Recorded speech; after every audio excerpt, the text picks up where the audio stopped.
Let me tell you this. I'm a Brooklyn boy from the 60s and the 70s. Okay. Trump owned many buildings in Brooklyn, Okay. right where I was and right where many of my friends live. Okay. Trump did not allow blacks in his buildings. Prove it. He was fined by New York City Prove Housing. it. I'm asking you to prove it. It's a fact. He was fined by Okay, because I have proof City in the Housing. opposite direction of what you're saying. All you have Because to do is 14% of his occupancy were black and brown people. Not in the 70s. you could look it up, my man. We did. It's a fact. We Look did. up his buildings in I the did. 70s. Hey, Brooklyn. I did look it up. The time he got sued and they settled out of court because the lawsuit wasn't going to go anywhere, so they just settled out of court so they could get out of litigation. That lawsuit, he had 14% of his occupancy was black and brown people. Not in those Brooklyn buildings. Not then. Many of my friends Okay. lived in those buildings. Okay. I can tell you straight up. All right. Back then, Donald Trump All right, used to what visit else? those buildings. What else? What else? You could What start else? in the 30s and look at his father. What else? His Okay, father was a Donald Trump is not his KKK father. sympathizer. Donald Trump is not his father. Well, the apple doesn't fall far from the tree. Oh, okay. You got a wild bunch tonight, man. All you got to do is take a real hard look. So real quick. Do racists give $4 million to a black person twice to run for president? Listen. I could only Answer tell my you- question. Answer my question. Listen. Yes or no? I don't want to listen. I want you to answer my question. I'm telling you straight up. I know for a fact Trump is a racist. I know for a fact that you pee on your nuts. F1's in the chat, please. Bro, he can't see his nuts. The fuck you talking about? Like it's not difficult to answer the questions that I'm asking you. You say you know this. Okay, prove it. You give me no sources. I can give you sources for everything that I'm saying. Government sources at that.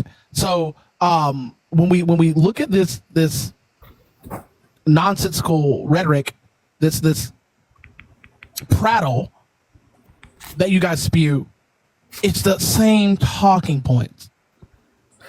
He gave a black man $4 million twice to run for president.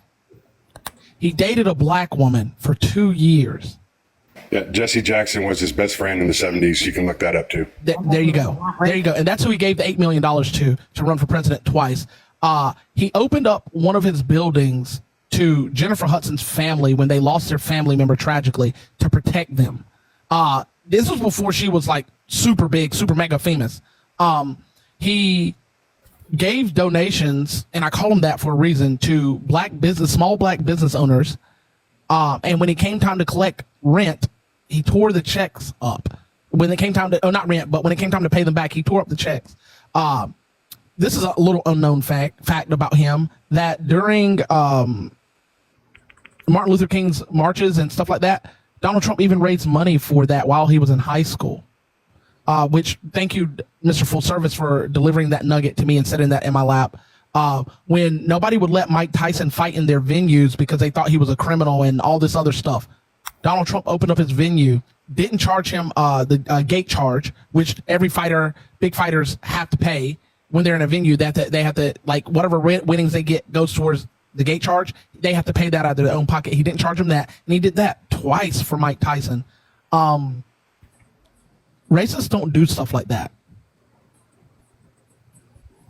Racists don't do stuff like that at all. And but he's a racist. I don't know any racist that would do all of that for black people. Especially wasn't even in politics when he did all of that stuff.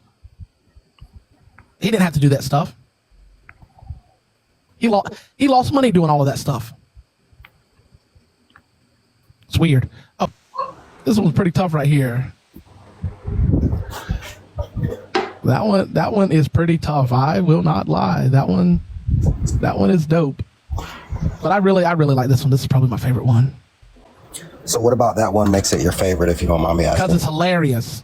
And it makes simple monkey-minded nincompoops upset. That's why.